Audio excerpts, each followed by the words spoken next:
Welcome back to my channel. On today's video, we're going to be examining the concept of demand.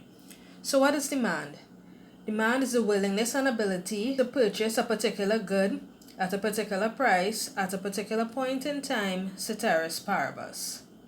So what does ceteris paribus means? It pretty much means all things being equal or all other things remaining the same. So it means you're going to hold all other variables constant. So, what is the law of demand?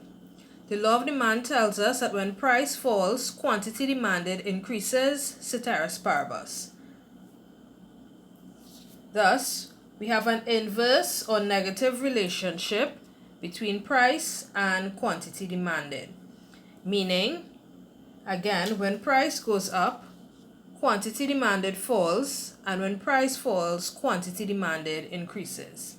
And we can illustrate this with a demand curve. So this is what a typical demand curve will look like, downward sloping from left to right. And what does the demand curve show? The demand curve shows the quantity that consumers are willing to purchase and each and every price at a given point in time, ceteris paribus. So let's put in some values.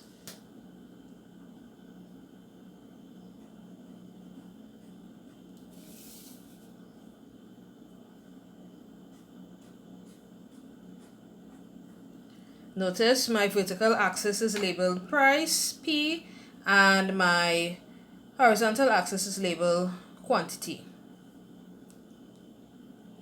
So, at price 0, the quantity demanded would be Q0. If for some reason the price falls,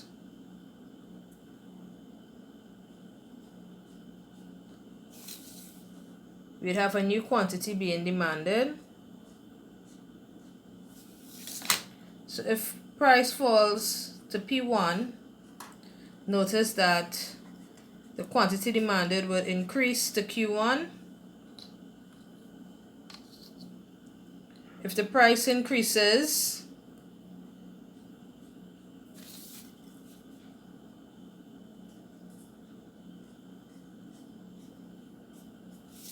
from P0 to P2, notice that the quantity demanded would decrease from Q0 to Q2.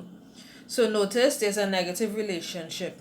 As price fell from P0 to P1, notice that the quantity demanded increases.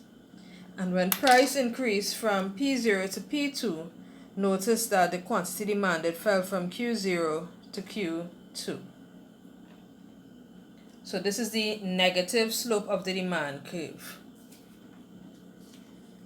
But do you know that we have cases when we have an upward sloping demand curve? Yes, we do have upward sloping demand curves. Generally we don't see them, but you must be aware that they do exist. So this is what an upward sloping demand curve would be. And in this case, it would have a positive relationship between price and quantity demanded. And you will see an upward sloping demand curve when we have ostentatious goods, also known as Veblen goods. It's just a fancy way of saying luxurious goods. So when the price of these goods increase, people will want to buy more. So think about Rolls Royce, jewelry, these kinds of things, all luxurious items. When the prices of those goods increase, people tend to demand more, or the quantity demanded would increase rather. And the second type is when we have what is called Giffen goods, and these are very, very inferior goods. So you'd find that when the price of these goods increase, people have very little money remaining, and so they will buy more of these types of goods.